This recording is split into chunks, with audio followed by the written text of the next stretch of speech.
Carta de Tiago, capítulo 1. Tiago, servo de Deus e do Senhor Jesus Cristo, às 12 tribos que andam dispersas, saúde.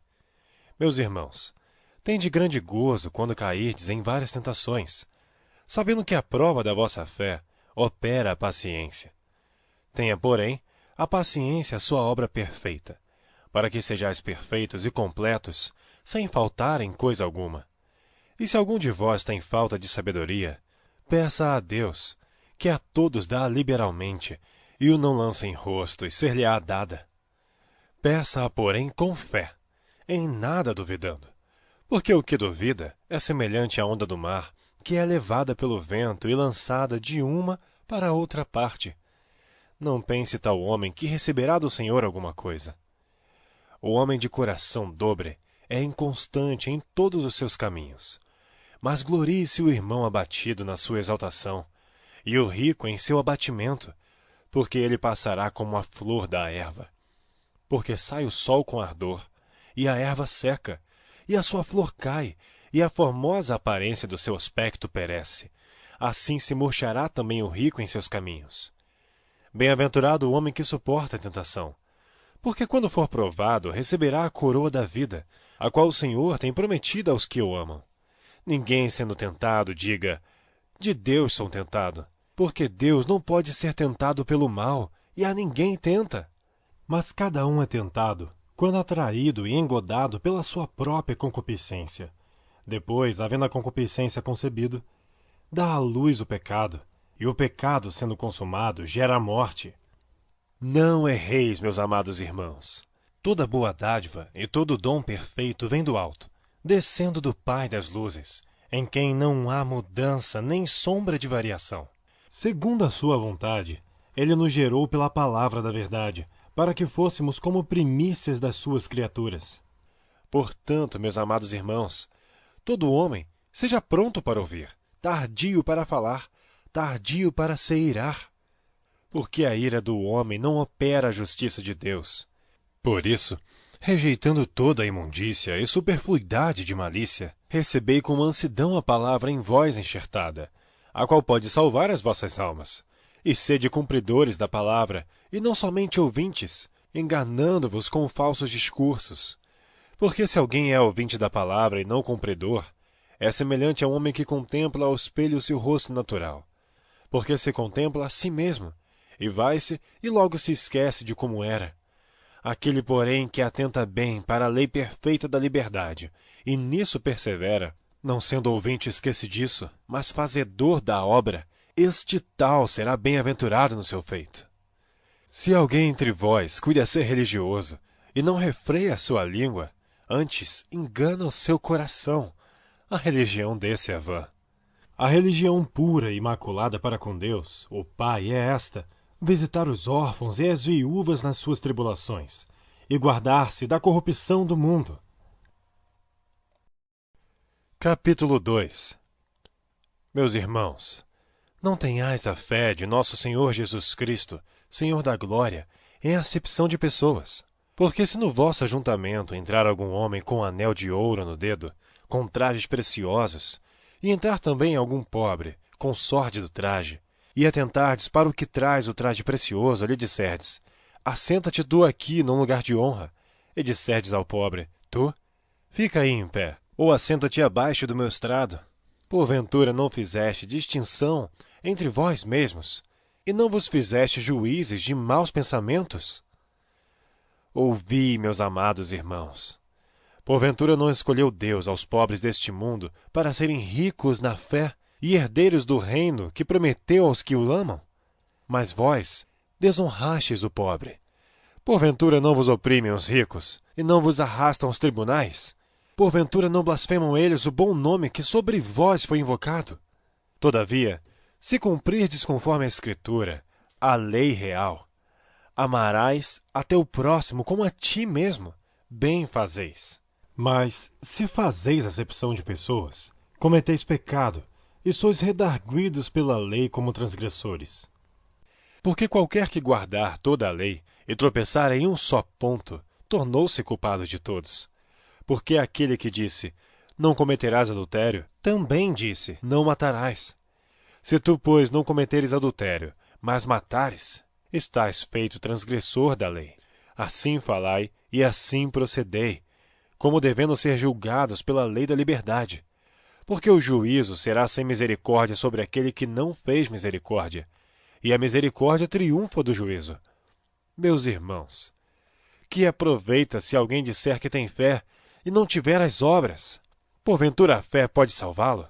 E se o irmão ou a irmã estiverem nus, e tiverem falta de mantimento cotidiano, e algum de vós lhes disser, ide em paz, aquentai-vos e fartai-vos, e não lhes derdes as coisas necessárias para o corpo, que proveito virá daí? Assim também a fé, se não tiver as obras, é morta em si mesma. Mas dirá alguém, tu tens a fé, e eu tenho as obras. Mostra-me a tua fé sem as tuas obras, e eu te mostrarei a minha fé pelas minhas obras. Tu crês que há um só Deus, fazes bem. Também os demônios o creem e estremecem. Mas, ó homem vão, queres tu saber que a fé sem as obras é morta? Porventura o nosso pai Abraão não foi justificado pelas obras, quando ofereceu sobre o altar o seu filho Isaque? Bem vês que a fé cooperou com as suas obras, e que pelas obras a fé foi aperfeiçoada. E cumpriu-se a escritura que diz, e creu Abraão em Deus, e foi-lhe isso imputado como justiça, e foi chamado o amigo de Deus. Vedes então que o homem é justificado pelas obras, e não somente pela fé. E de igual modo Raabe, a meretriz, não foi também justificada pelas obras, quando recolheu os emissários e os despediu por outro caminho? Porque assim como o corpo sem o espírito está morto, assim também a fé sem obras é morta.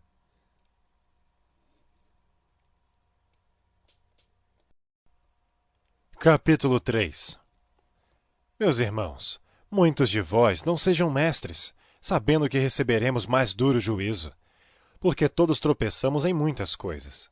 Se alguém não tropeça em palavra, o tal é perfeito, e poderoso para também refrear todo o corpo. Ora, nós pomos freio nas bocas dos cavalos, para que nos obedeçam, e conseguimos dirigir todo o seu corpo. Vede também as naus, que sendo tão grandes e levadas de impetuosos ventos, se viram com um bem pequeno leme, para onde quer a vontade daquele que os governa. Assim também a língua é um pequeno membro, e gloria-se de grandes coisas. Vede com grande bosque um pequeno fogo incendeia. A língua também é um fogo, como um mundo de iniquidade. A língua está posta entre os nossos membros, e contamina todo o corpo, e inflama o curso da natureza, e é inflamada pelo inferno. Porque toda a natureza, tanto de bestas feras, como de aves, tanto de répteis como de animais do mar, se amansa e foi domada pela natureza humana. Mas nenhum homem pode domar a língua. É um mal que não se pode refrear. Está cheia de peçonha mortal. Com ela bendizemos a Deus e Pai, e com ela amaldiçoamos os homens, feitos à semelhança de Deus. De uma mesma boca procede bênção e maldição. Meus irmãos, não convém que isto se faça assim. Porventura deita alguma fonte de um mesmo manancial água doce e água amargosa? Meus irmãos, pode também a figueira produzir azeitonas, ou a videira figos? Assim tampouco pode uma fonte dar água salgada e doce. Quem dentre vós é sábio e entendido? Mostre pelo seu bom trato as suas obras em mansidão de sabedoria. Mas se tendes amarga inveja e sentimento faccioso em vosso coração, não vos glorieis nem mentais contra a verdade. Essa não é a sabedoria que vem do alto, mas é terrena, animal e diabólica. Porque onde há inveja e espírito faccioso, aí há perturbação e toda a obra perversa. Mas a sabedoria que do alto vem é primeiramente pura, depois pacífica, moderada, tratável, cheia de misericórdia e de bons frutos, sem parcialidade e sem hipocrisia. Ora, o fruto da justiça semeia-se na paz, para os que exercitam a paz.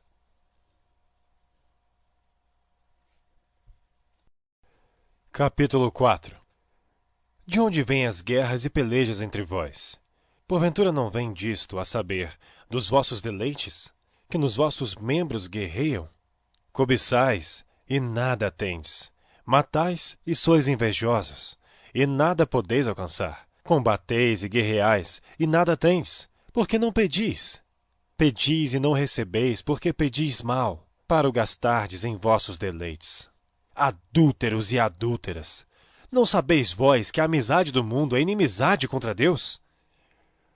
Portanto, qualquer que quiser ser amigo do mundo, constitui-se inimigo de Deus. Ou cuidais vós, que em vão diz a Escritura, o Espírito que em nós habita tem ciúmes. Antes, ele dá maior graça. Portanto, diz, Deus resiste aos soberbos, mas dá graça aos humildes. Sujeitai-vos, pois, a Deus, resisti ao diabo, e ele fugirá de vós. Chegai-vos a Deus, e ele se chegará a vós. Alimpai as mãos, pecadores. E vós, de duplo ânimo, purificai os corações. Senti as vossas misérias, e lamentai e chorai. Converta-se o vosso riso em pranto, e o vosso gozo em tristeza. Humilhai-vos perante o Senhor, e ele vos exaltará. Irmãos, não faleis mal uns dos outros. Quem fala mal de um irmão, e julga seu irmão, fala mal da lei e julga a lei. E se tu julgas a lei, já não és observador da lei, mas juiz. Há só um legislador que pode salvar e destruir. Tu, porém, quem és que julgas a outrem? E agora vós, que dizeis? Hoje ou amanhã iremos a tal cidade e lá passaremos um ano, e contrataremos e ganharemos. Digo-vos que não sabeis o que acontecerá amanhã. Porque que é a vossa vida? É um vapor que aparece por um pouco e depois se desvanece. Em lugar do que devias dizer, se o Senhor quiser, e se vivermos, faremos isto ou aquilo. Mas agora vos gloriais em vossas presunções. Toda glória tal como esta é maligna. Aquele, pois, que sabe fazer o bem e não o faz, comete pecado.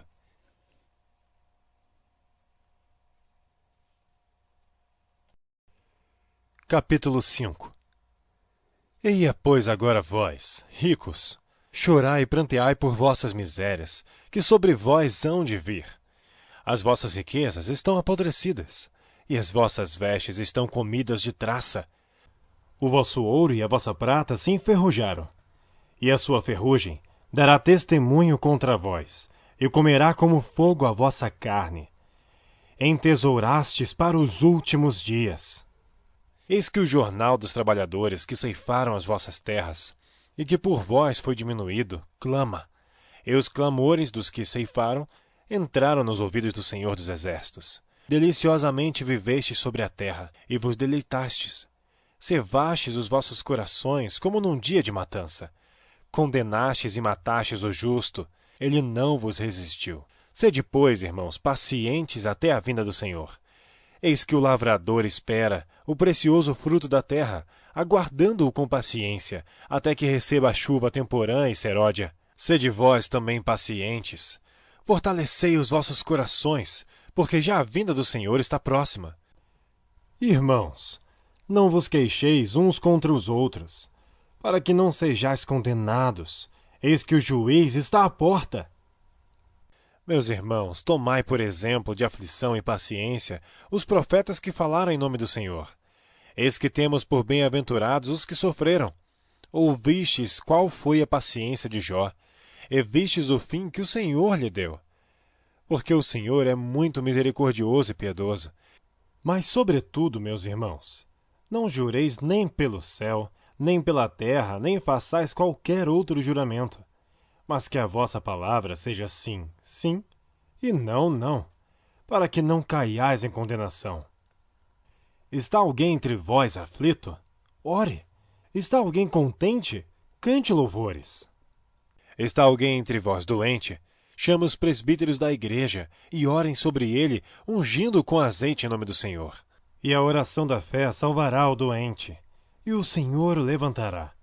E se houver cometido pecados, ser-lhe-ão perdoados. Confessai as vossas culpas uns aos outros, e orai uns pelos outros para que sareis. A oração feita por um justo pode muito em seus efeitos. Elias era homem sujeito às mesmas paixões que nós, e orando, pediu que não chovesse, e por 3 anos e 6 meses não choveu sobre a terra, e orou outra vez, e o céu deu chuva, e a terra produziu o seu fruto. Irmãos, se algum dentre vós se tem desviado da verdade, e alguém o converter, saiba que aquele que fizer converter do erro do seu caminho um pecador, salvará da morte uma alma, e cobrirá uma multidão de pecados.